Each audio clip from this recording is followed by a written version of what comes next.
Grow your SaaS product like the roots of a tree, deep and then wide.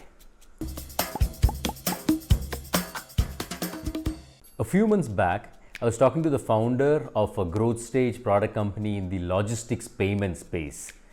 And his question for me was around the best practices to tie in customers using legal contracts. My simple answer to him was that the value of a product, the value of his product should ideally tie in customers and not legal contracts. Your product should be sticky enough that your customers find it impossible to replace you. A metaphor that I use to explain this concept is that of a tree and its roots. You think of the tree as the business and you think of the roots as the relationships that you have with your different customers. The roots can go deep, which is essentially you're strengthening relationships with customers in a segment, and then it can also go wide, which means it is cutting across multiple segments. Now, if the roots of your tree are not going deep anywhere but is very wide, that means you don't have strong relationships with any customers or any customer segment.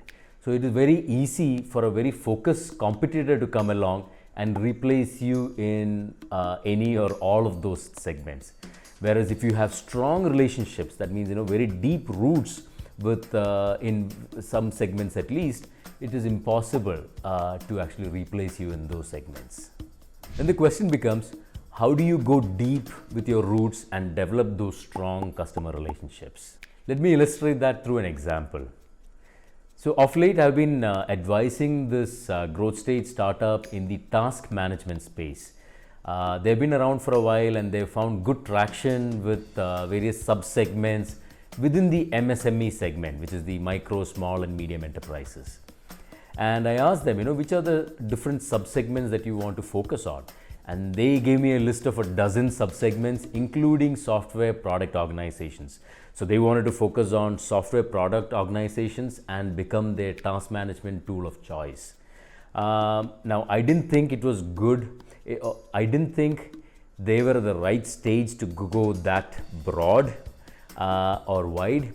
And so I took the software product companies as an example to illustrate the point. I asked them, who some of their competitors would be in the software product space, and they named companies like Jira and Asana. So I picked Jira because I have worked with Jira in the past, and I asked them, would it be possible to replace Jira in the software product space, considering all the integrations that Jira has done with other products in the ecosystem, such as Jenkins and Bugzilla and whatnot. And they thought for a minute and said, it's actually going to be hard to replace them, considering that we are a bootstrapped organization and we don't have the bandwidth to develop all of those integrations. So then I went back to my original question and asked them, which are the segments, where are you finding traction and where do you want to focus on? And they said, small financial services companies and architecture firms. And my next question to them was around tools that they could integrate with in the case of financial services firms and architecture firms. And they reeled off a list of names, things like invoicing systems, GST software and whatnot. And this list had come to them from their existing customers. So my suggestion to them was to go really deep in those two segments and integrate with other players in the ecosystem so that it becomes almost impossible for customers to actually replace them. And by doing that, they were also making themselves a lot more attractive to other customers in that segment. So when you think about growing your product, think about going deep with customer relationships before you go too broad.